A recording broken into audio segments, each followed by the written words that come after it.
Hey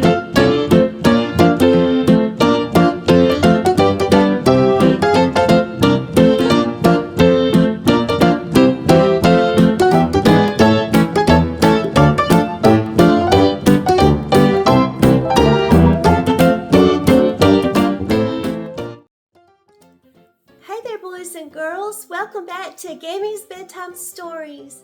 I'm Gammie, and I'm so happy that you could join me tonight for story time. Gammie might sound a little bit different tonight.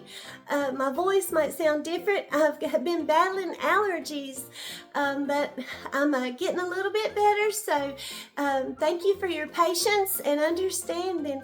So without further ado, let's get right into our story tonight. Permission for our reading tonight has been given by public domain, and the name of our story is The Tale of Mr. Jeremy Fisher by Beatrice Potter. Let's see what Mr. Jeremy Fisher's up to tonight. Once upon a time, there was a frog called Mr. Jeremy Fisher. He lived in a little damp house amongst the buttercups at the edge of the pond. There he sits, reading his newspaper. I wonder what he's reading about.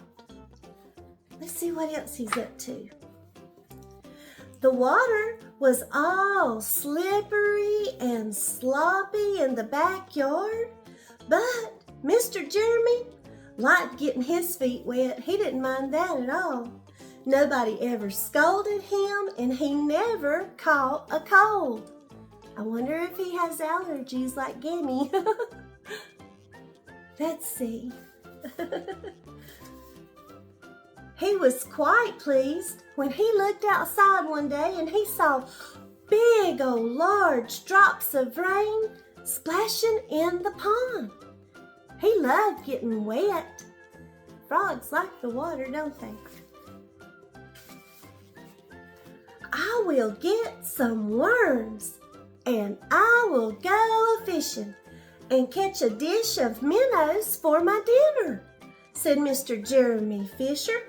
If I catch more than 5 fish, well, I will invite my friends, Mr. Alderman, Tortoise, and Sir Isaac Newton. The Alderman, however, well, he likes salad. So I guess there'll be more minnows for everyone else to eat for dinner.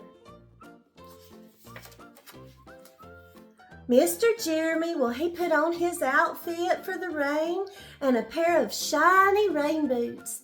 He took his rod and his basket, and he set off with enormous hops to the place where he kept his boat. Well, now, I just wonder, boys and girls, what kind of boat does Mr. Jeremy Fisher have? He's a frog. I wonder what he's got. Let's see. The boat was round and green and very like the other lily leaves in the pond. It was tied to a water plant in the middle of the pond, so it was just a water lily leaf, wasn't it? That was the frog's boat. Well, that was a nifty idea, wasn't it? Mr. Jeremy took a reed pole and he pushed the boat out into the open water. I know a good place for minnows, said Mr. Jeremy Fisher. So off he goes there. Off to catch him some minnows for dinner. Mr. Jeremy stuck his pole into the mud and he fastened the boat to it. Then he settled himself crisscross applesauce and arranged his fishing tackle. He had the dearest little red float.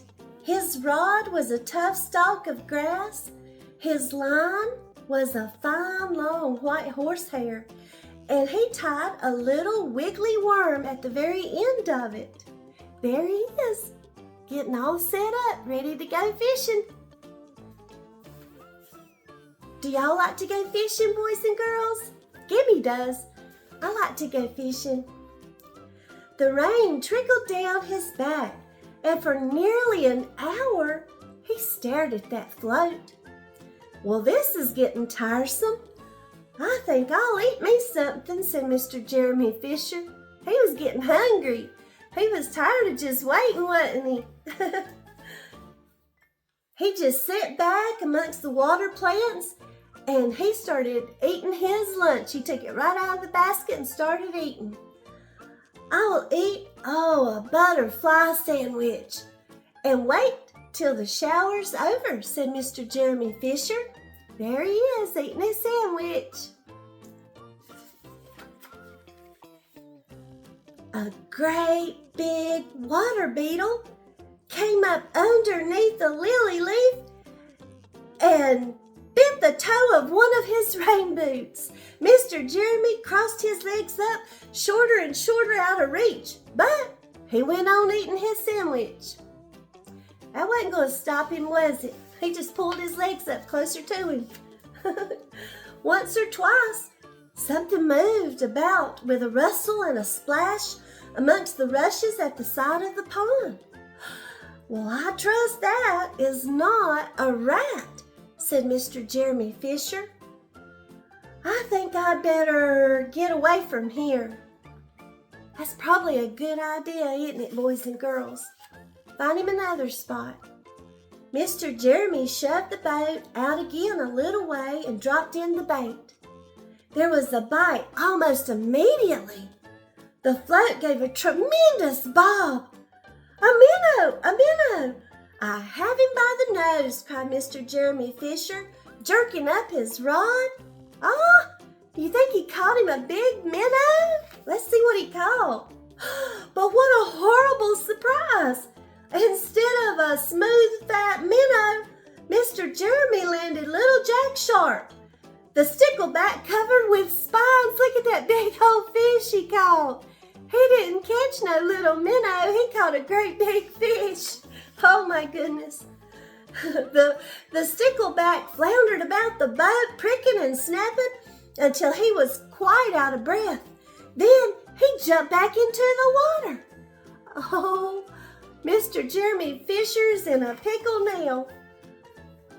And a shoal of all these other little fishes put their heads out, looking at Mr. Jeremy Fisher. I wonder what they're going to do. I wonder if they're going to jump up there with him. And while Mr. Jeremy sat on the edge of his boat, licking his sore little fingers and peering down into the water, well, a much worse thing happened. A really, really frightful thing. It would have been if Mr. Jeremy had not been wearing his rain outfit and his rain boots. A great, big, enormous trout came up, clerplop, with a splash, and it seized Mr. Jeremy with a snap. Whoop, whoop, whoop. And then it turned and it dived to the bottom of the pond. Oh, it ate Mr. Jeremy Fisher. Oh, how's he going to get out of this? But the trout, he did not like the taste of that rain outfit and them rain boots. Not in the least little bit. In less than half a minute, he spit Mr. Jeremy Fisher out, and the only thing he swallowed was those rain boots. There goes Mr. Jeremy Fisher, swimming just as fast as he can to the top. Mr. Jeremy bounced up to the surface of the water like a cork, and he swam with all of his might to the edge of the pond. He's getting out of there. He scrambled out on the first bank he came to, and he hopped home across the meadow with his outfit tore all to pieces. But he got away from the fish. He sure did. He got away from the fish. Oh my goodness, that wasn't peaceful. Not one bit peaceful at all, Mr. Jeremy Fisher said. I've lost my rod, I've lost my basket, but it does not much matter, for I'm sure I shall never have to go back to that fishing hole again. He's not going back there, is he? Nope. And I don't blame him either. I wouldn't go back there either. He put some Band-Aids on his fingers, and his friends both came to dinner. He could not offer them fish, but he had something else that he could offer them for dinner. I wonder what he's going to offer them. Sir Isaac Newton, well, he wore his black and gold waistcoat. And Mr. Alderman Tortoise brought a salad with him in a string bag. Well, that was awfully kind of him to bring his own salad.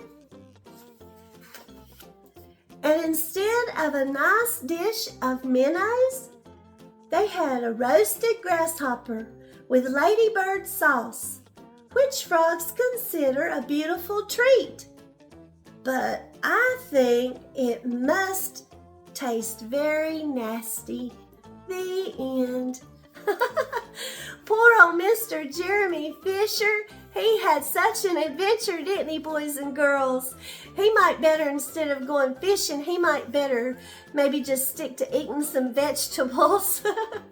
Well, Gammie hopes that y'all enjoyed the story tonight.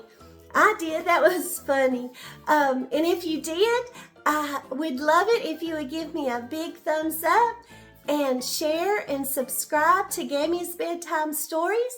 That would mean so much to me, and I would greatly, greatly appreciate it. And until story time next time, boys and girls, God bless you all, and sweet dreams. Bye-bye.